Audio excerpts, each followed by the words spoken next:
privilege to facilitate a panel discussion on the life and legacy of Jyoti Bhatt, an artist whose work continues to resonate far beyond the walls of any white cube gallery space.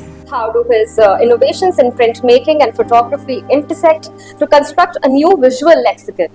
In what ways does his documentation practice transcend mere preservation to function as a dynamic mode of cultural transmission? And what insights does his artistic legacy offer for the future trajectories of Indian contemporary art? It's very important again to come back to materiality of images and what reproduction can bring to our understanding of image making. To sort of understand Jyoti Bhatt, his practice. So again in the 1950s, like late 50s, early 60s, he was making work, he was teaching, and he was writing, he was talking to the readers of Kumar in Gujarati. So you can see the range of public that he was actually engaging with. Jyoti Bhatt uses this image to illustrate how distortion, one of the ways in which distortion is used by modernist artists is through showing symbols, or how semiotics is also a very strong language that modernist artists have used. Strong impulse to document, and this is particularly from this generation of artists that we see, this impulse to document, but not just to document but also to circulate.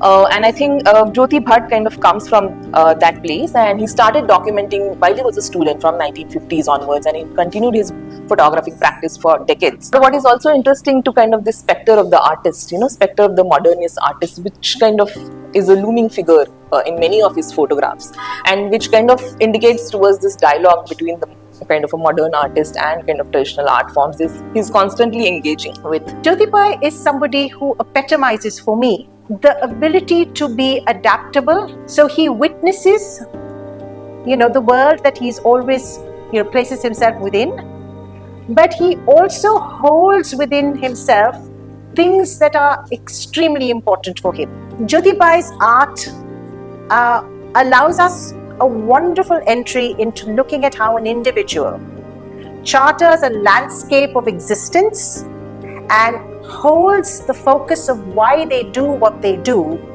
as an imperative need to the self. When he landed in Baroda, that was the time that the institution was just beginning. He was the first batch of students. So he was actually part of the building of the institution. Looking at the classical, he's looking at the latest, and he's very interested in technology, as is self-evident in the prints of anything that is new. He's trying his hand at it and making out something with it. He's more playful in his prints, in his drawings, which I think Vasvi also pointed out, with the sketches and how he's, trying to explain modernism. Where printmaking and photography come together is this interest in circulation.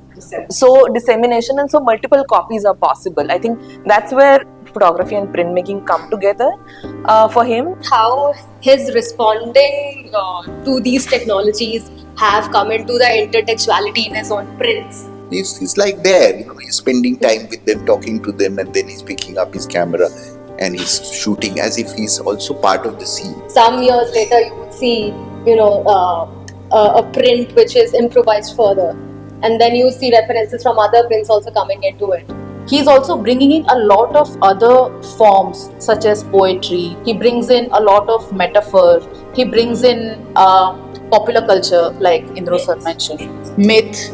Right? He also actually brings in religion, which I find very interesting. He's also kind of looking at various kind of wall paintings and paintings which are done by different Adivasi communities on surfaces, but at the same time he's also documenting graffiti in urban spaces. What does the man, Jyoti Bhatt, would have thought about when he started with his art forms, whether it was documentation by virtue of discipline, or it was documentation for the love of documentation, or was it something else completely? Jyoti Bhatt is very conscious of the surrounding ecosystems that he lives within. He said, you must learn to know the space you live in if you're going to photograph it.